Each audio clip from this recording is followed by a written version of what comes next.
테러범들이 총을 난사해서 레스토랑, 극장, 축구장에서 150명이 사망을 했습니다. 총을 쏘아서 150명이 죽었다. 이건 전쟁이에요.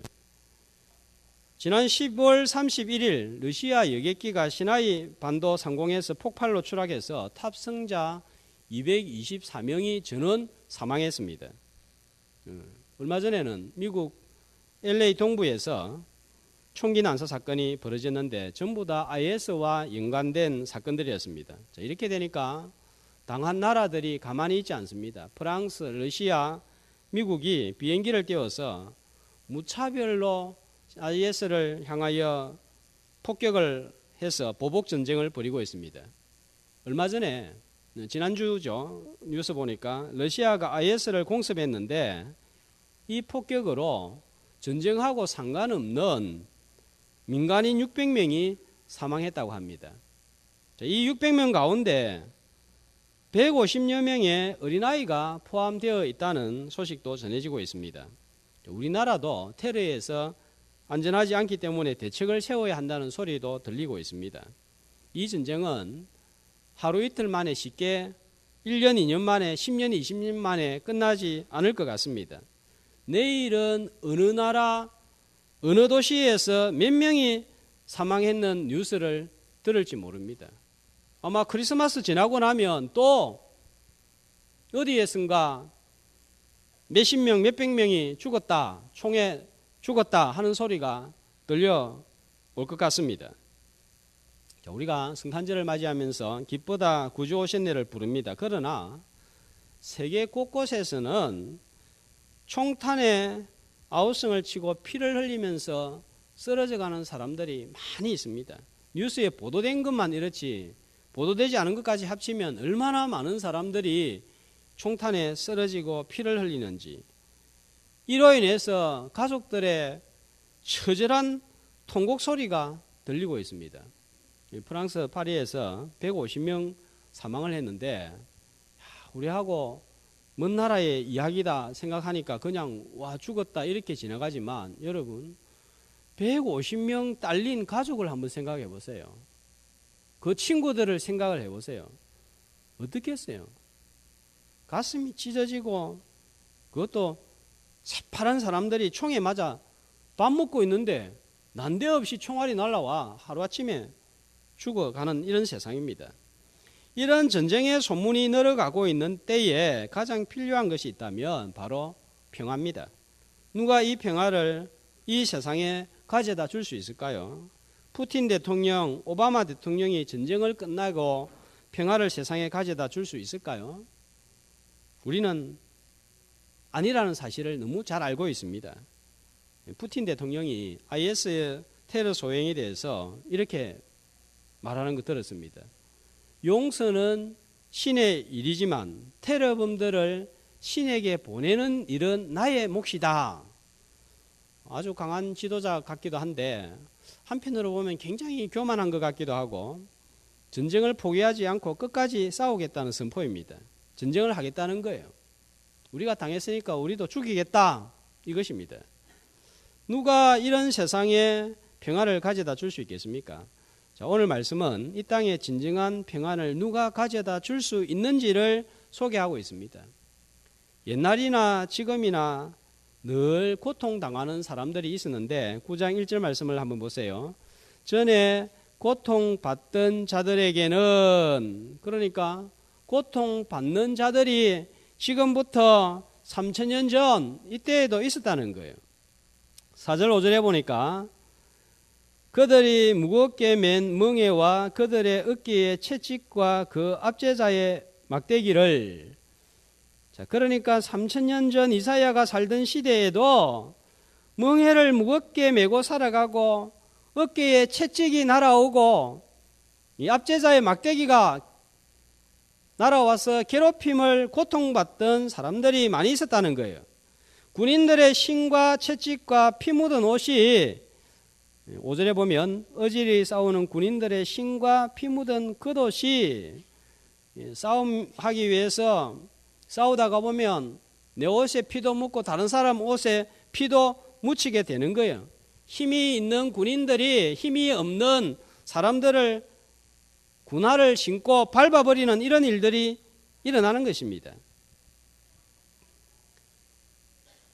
팔레스타인 땅은 이집트, 아수르 같은 강대국들이 지나가는 길목에 위치하고 있었기 때문에 늘 전쟁이 그치지 않았습니다. 이런 전쟁으로 고통당하고 즐거움을 빼앗기고 살아가는 이 땅과 백성들에게 이제 더 이상 전쟁이 없는 평화의 날이 임할 것을 말씀을 하고 있습니다. 이 평화가 누구를 통해서 실현될 것인가? 바로 그 주인공을 소개하고 있는 말씀이 오늘 우리가 읽었던 잘 알고 있는 이사야 9장 6절의 말씀입니다. 자, 평강의 왕을 소개합니다. 9장 6절 끝에 보면 평강의 왕이라 할 것임이라 그랬습니다. 어둡고 전쟁만 난무하는 세상에 평화를 보장하려고 하면 미국 대통령, 러시아 대통령 같은 힘으로 불가능합니다. 오히려 더 전쟁을 키우고 약자들을 짓밟고 무고한 민간인들이 군화에 짓밟히고 피에 얼룩진 옷을 입고 살아갈 수밖에 없는 거예요. 가끔 텔레비전 보지 않습니까? 어린아이가 군인이 쏜 총에 맞아가지고 피를 흘리면서 쓰러져 가는 장면, 또 그것을 사진으로 찍어가지고 또 상을 받기도 하고 그렇게 하는 모습들을 우리가 보게 되는데, 여러분 조그만 아이들, 이제 10살 미만의 아이들, 5살, 6살 이런 아이들이 총탄에 맞아 죽습니다. 누가 이 전쟁을 끝낼 수 있습니까? 힘만 가지고 안 되는 거예요. 자, 평강의 왕은 어때야 됩니까? 이 땅에 평화를 가져올 수 있는 통치자는 오늘 말씀해 보니까 그의 어깨에는 정사를 메었고, 자, 정사는 지도자가 되다, 통치자가 되다 하는 뜻입니다. 어떤 통치자야만 합니까? 힘만 있다고 되는 게 아니에요. 자, 이 정사를 맨 통치자, 그 이름이 뭐라고 그러죠? 기묘자라. 무슨 말입니까? 원더풀, 영어로 하는 말입니다. 놀랍다, 놀라운 하는 뜻입니다. 그 다음에 또 뭐라고 그러죠? 모사라, 영어로는 카운셀러, 상담자다 이 말이에요. 자, 뿐만 아니라 더 나아가서, 자, 이분은 누구라고요? 전능하신 하나님이라. 예.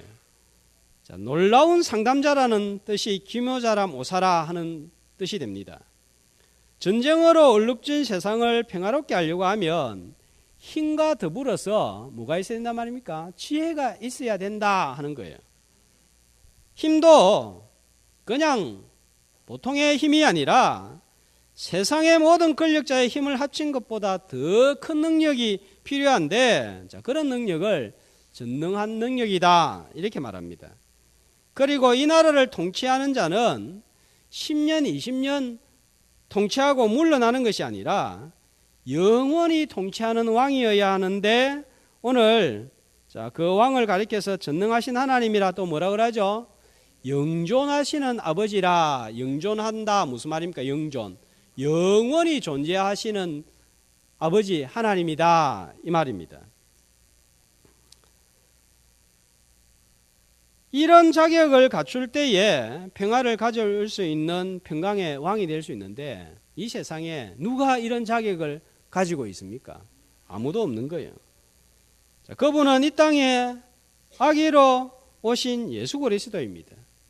그래서 우리는 오늘 그분의 세상에 오심을 기뻐하고 찬양하고 경배합니다. 우리는 푸틴을 경배할 수 없고 오바마 대통령을 경배할 수 없습니다. 참 평강의 왕이 아니기 때문입니다. 세상에 완전한 평화를 가져올 수 있는 평강의 왕만 우리의 예배와 찬송의 대상이 되는 거예요. 요한복음 14장 20절 예수님은 오셔서 이렇게 말씀하셨습니다. 같이 평안을 너희에게 끼치노니 곧 나의 평안을 너희에게 주노라. 내가 너희에게 주는 것은 세상이 주는 것과 같이 아니하리라. 자, 내가 주는 평안, 세상이 주는 것 같지 않다. 주님이 오신 목적은 세상이 줄 수 없는 평안을 주기 위함이라 하는 거예요. 그렇다면 주님께서 우리에게 주시고자 하는 평안은 어떤 평안입니까? 이 평안은 사람이 줄 수 있는 게 아니에요. 세상이 줄 수 있는 게 아니에요. 사람들이 평안을 얻기 위하여 여러 가지 방법을 생각하고 만들어냅니다. 그러나 참 평안을 소유하지 못합니다. 왜 그럴까요? 참 평안은 사람이 만들 수 있는 것이 아니기 때문입니다. 가짜 평안을 진짜 평안으로 생각하고 무지개를 잡듯이 쫓아가는 사람들이 많이 있습니다. 자, 방송실 말씀 넣어주세요. 요즘 문화가 새롭게 바뀌고 있는 것 같습니다. 이전에는 우리가 책을 읽고 소설을 읽고 감동을 받고 또 듣고 감동을 받던 시대였는데 요즘은 눈으로 보고 감동을 받고 지식과 정보를 얻는 시대가 되었습니다. 집에서 언제든지 보고 싶은 영화를 볼 수 있는 시대가 도래하면서 언제는 극장은 문을 닫을 것이다 이렇게 예측을 하는 사람들이 많이 나왔습니다. 그러나 이런 예상을 뒤엎고 오히려 영화가 지금 더 인기를 누리고 있는 것 같습니다. 최근에 영화를 통해서 감동을 주고 사회를 고발하고 세상의 문제를 드러내고 사람들의 마음을 후련하게 시원하게 만들고 있는 것 같아요. 이전에는 막 데모하고 이랬는데 요즘은 영화 한 편이 사람들의 마음을 움직이는 그런 것들을 많이 봅니다. 최근에 히말라야 영화가 상영이 되고 있는데 8,400m가 넘는 히말라야의 로체샤르도 봉에 오르면서 세계 최초로 16자 완등에 성공한 산악인 음홍길 대장을 다룬 실화입니다. 보셨습니까? 오늘 시간이 되시는 분들은 가서 한번 보시면 좋겠다 싶습니다. 자, 그 영화의 대사 가운데 이런 대사가 나옵니다. 기자가 이제 인터뷰를 합니다. 왜 산에 오릅니까? 물어보기도 하고 그 높은 산에 올라가면 어떤 생각이 듭니까? 이렇게 물어보는데 대답이 이렇습니다. 높은 산에 올라가면 무엇인가 보일 것 같고 잡힐 것 같고 7,000m 높이에 오르면 인생에 대해서 무엇인가를 깨달을 것 같고 무언가를 얻을 수 있을 것 같죠. 그러나 아닙니다. 올라가 봐도 별 것이 없고 아무것도 안 보입니다. 아무것도 안 깨달아집니다. 하는 이야기를 합니다.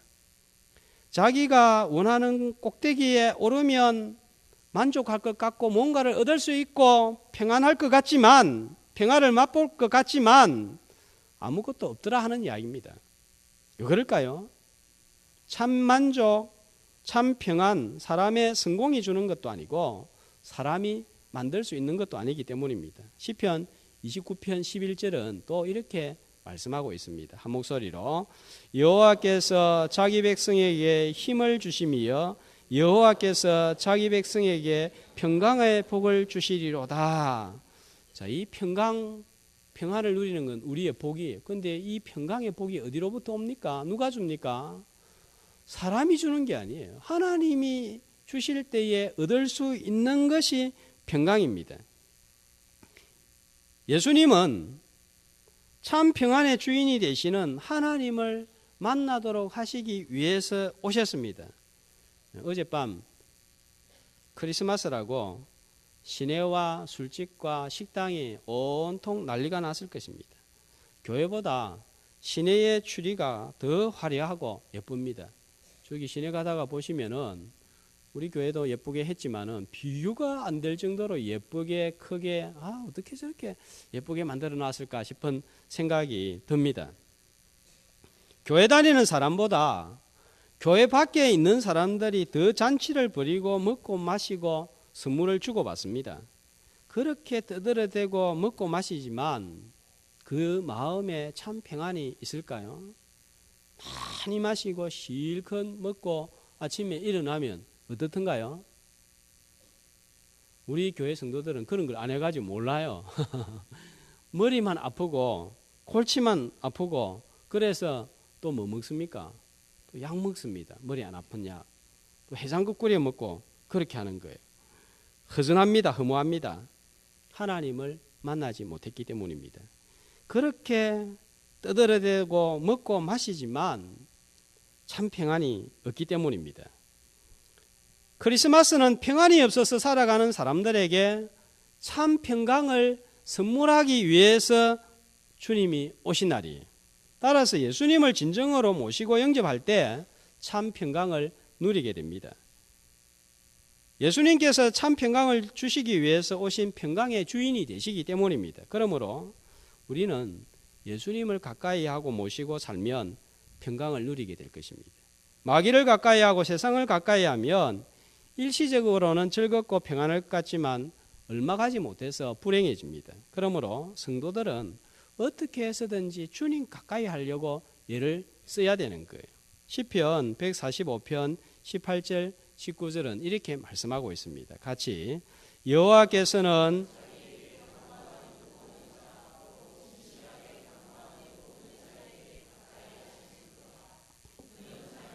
경외하는 자들의 소원을 이루시며 또 그들의 부르짖음을 들으사 구원하시리로다.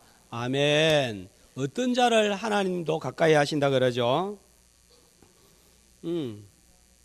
하나님을 가까이 하는 사람, 하나님께 가까이 나와서 진실하게 간구하는 그 사람한테 하나님도 가까이 하시겠다 하는 약속입니다. 하나님을 가까이 하는 사람에게 가까이 하시고 소원을 이루시고 응답하시고 구원하시겠다 하는 거예요. 대만의 한 남자가 멀리 사는 여자친구의 마음을 얻어내려고 러브레터를 쓰기 시작했습니다. 짝사랑이었습니다. 직접 만나지는 못하지만 열렬한 연애 편지로 여성의 마음을 얻고자 했습니다. 2년간 무려 700통의 편지가 여성에게 배달이 되었습니다. 하루에 한 통꼴로 편지를 보내고 또 전달을 했습니다. 마음이 흔들리던 이 여자가 700통의 편지를 받고 드디어 결혼을 하기로 마음을 굳혔습니다. 그런데 그녀가 결혼하기로 결정한 사람은 700통의 편지를 쓴 사람이 아니라 700통의 편지를 전달한 우편 배달부하고 결혼하기로 마음을 먹었습니다. 편지를 배달을 하느라 700번을 만나면서 정이 들고 익숙해지면서 둘이 눈이 맞아가지고 결혼을 하게 된 거예요. 700번 대신에 100번만 찾아갔어도 그녀와 결혼을 했을 것입니다. 아무리 낯선 사람도 사물도 접하는 횟수가 늘어나면서 친근감을 느끼게 되고 소통이 되고 정이 들고 좋아하게 됩니다. 주님과 우리와의 관계도 마찬가지입니다. 예수님을 가까이 해야 주님이 낯설지 않습니다. 어려운 일을 만나도 슬픈 일을 만나도 일이 꼬여도 평상시에 늘 주님을 만나면 털어놓고 이야기할 수 있고 해결할 수 있습니다. 주님을 평상시에는 멀리했다가 문제가 터지고 나면 어려운 일을 당하고 나면 급하게 나아가면 예수님이 누구인지 어떤 분인지 어떻게 응답해 주는지 몰라서 기도하다가 오히려 시험에 빠지고 회의가 생깁니다. 응답을 주었는데도 불구하고 받은 것도 모릅니다.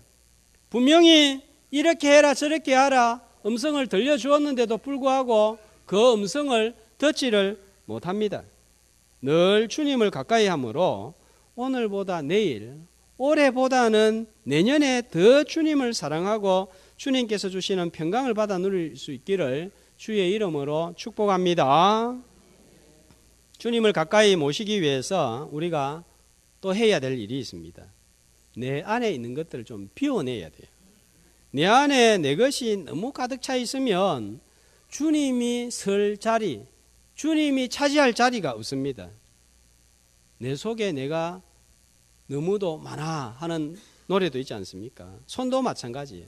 내 양손에 뭔가를 너무 많이 쥐고 있으면 주님이 필요할 때 내 손을 잡으려고 내밀 때 내가 잡을 수 없는 거예요. 갖고 있는 거를 그냥 떨쳐버려야, 놓아버려야 주님 손 밀 때 주님 손을 잡을 수 있는 거예요. 주님여 이 손을 꼭 잡고 가소서. 이렇게 찬양하려고 하면 내 손이 빈손이 되어야 가능한 거예요. 주님이 태어났을 때 말구유에 모셨습니다. 말구유는 더럽습니다. 더러운 그대로 주님을 모실 수 없습니다. 먼저 말구유를 치우고 주님을 모셨습니다. 더러운 말고유도 주님을 모시기 위해서 치운 거예요. 내 마음에 가지고 있는 욕심, 이기심, 불평, 불만 이런 것들을 떨쳐버려야 되는데 이런 것들로 가득 차 있다면 주님을 모시고 살 수가 없고 주님이 내 안에서 나를 지배하지 않으면 우리는 늘 싸우고 분쟁합니다. 마음이 다 좁쌀 같아서 그런 거예요.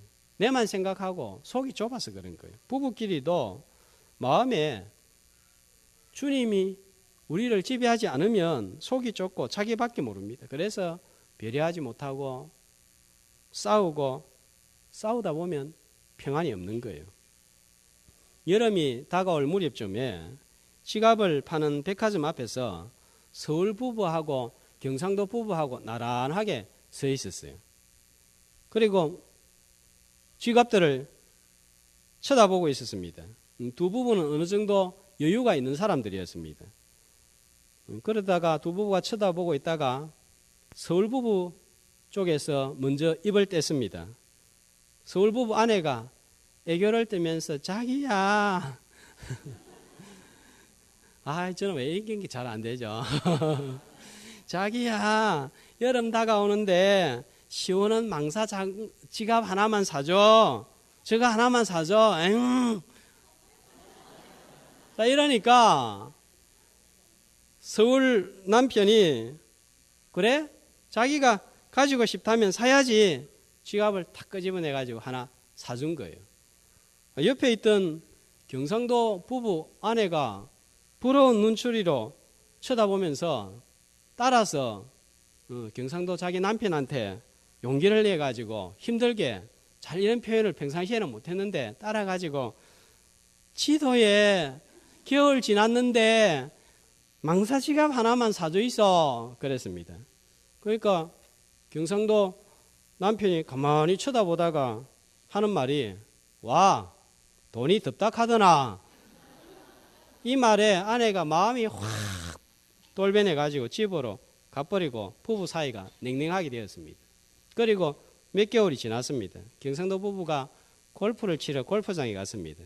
근데 이 남편이 골프채를 애지중지하는데 이 골프채의 채 부분입니까? 이 기스가 나는 이게 너무너무 신경이 쓰이는 거예요. 그래서 아내한테 여보 골프채 덮개 하나만 사주라 했더니 아내가 남편을 다 바라보면서 하는 말이 와 골프채가 춥다 카더나. 골프 치러 갔다가 한바탕 하고 그냥 집으로 돌아왔다고 합니다. 이 경상도 사람들은 말을 부드럽게 못하고 거칠게 합니다. 아버지 영향, 동네 영향, 옆 사람 영향 받아서 그렇습니다. 좀 바뀌어야 되는 거예요. 말이 세니까 옆 사람과 부부끼리 다투고 평화가 없습니다. 주님이 나를 통치하실 때 내 말이 새롭게 변화되는 거예요. 늘 주님 가까이 해야 평안이 찾아옵니다. 우리나라가 평화를 찾은 지가 불과 60년밖에 안 되는 거예요. 10년이 멀다 하고 이 좁은 땅덩어리에서 자고 일어나면 맨날 전쟁이었어요.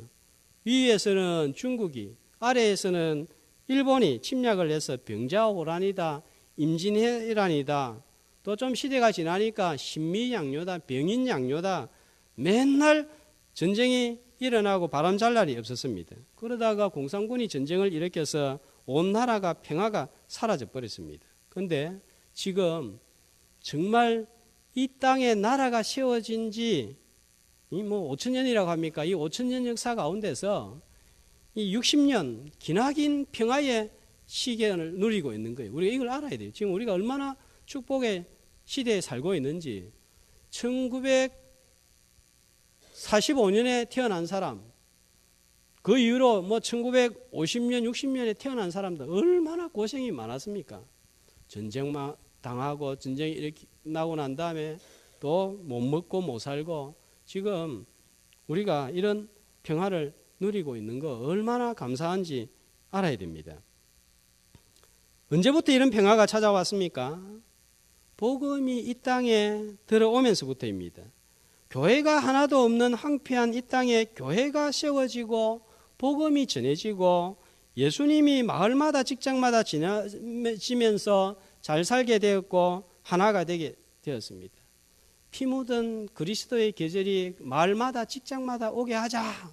이 CCC에서 김윤고 목사님이 핏대를 높이면서 소리쳐서 이 땅이 복음화 되기 시작하면서부터 이 땅이 이렇게 평화를 누리기 시작한 거예요. 왜냐하면 십자가는 나누어진 것을 하나가 되게 만들고 전쟁 대신에 평화를 가져다 주기 때문입니다.